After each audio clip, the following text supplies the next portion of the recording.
Mukhang hindi nakapag-usap daw ng maayos etong si Sara Diskaya at yung mga alipores ni Digong na senador katulad ni Bongo at Bato de la Rosa dahil mukhang nagulantang ang lahat.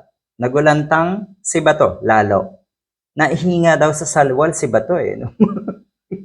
Mga oras na yon, gulantang siya, hindi talaga siya makapaniwala. Kitang-kita naman sa mukha kung paanong naaburido, kinabahan, at nagulantang talaga. Sabihin na natin, the word is nagulantang. O diba? Nagbumerang daw ang tanong. Ang tanong, kasi ni Bato de la Rosa ay kailan daw nagsimula? Kailan daw nagsimula na sila ay nag-engage sa mga flood control projects ng DPWH? At yun nga, 2016 onwards. So doon daw kasi sila nagsimulang yumaman nung sila ay mag-DPWH na. Maliwanag naman yan. Ang pinakamasaklap doon, mukhang nalalagay sa alanganin yung dalawang nag-interview, yung dalawang interviewer, na si Corina at si Julius Babaw. Mukhang kakalabanin na rin ni Diskaya.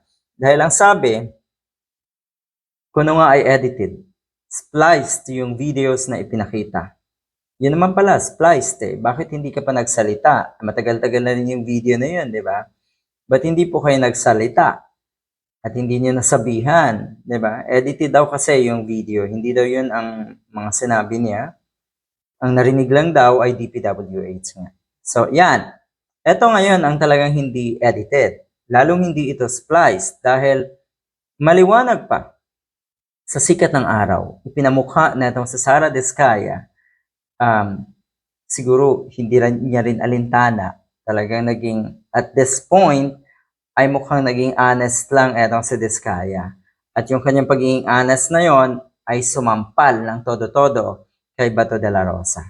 Ang tawag ngayon dito kay Diskaya ay flood control queen. Ano naman ang tawag kay Digong at ang mga kaalyado ni Digong? Sa tingin ko talaga, may kinalaman etong mga senador na pro Duterte. Sa tingin ko talaga, nakinabang. Sa tingin ko talaga, ito ay alam na itong mga ito mulat sa pulpa. O ayan. Tapos kayo ngayon ang nagpapaimbestiga. Anong sabi ni Bongo na kung ay hindi siya mangingimi na kasuhan? Ito si Diskaya kasama yung kumpanya na nakapangalan sa kanyang ama.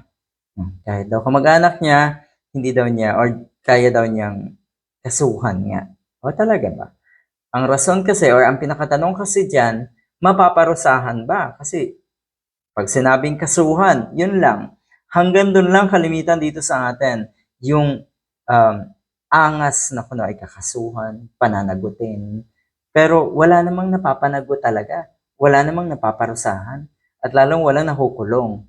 May nakukulong man, abay pagkatapos ng sa susunod na termino, dikita na naman yung mga yan, kung sino ang susunod na upo sa Malacanang, mapapalaya.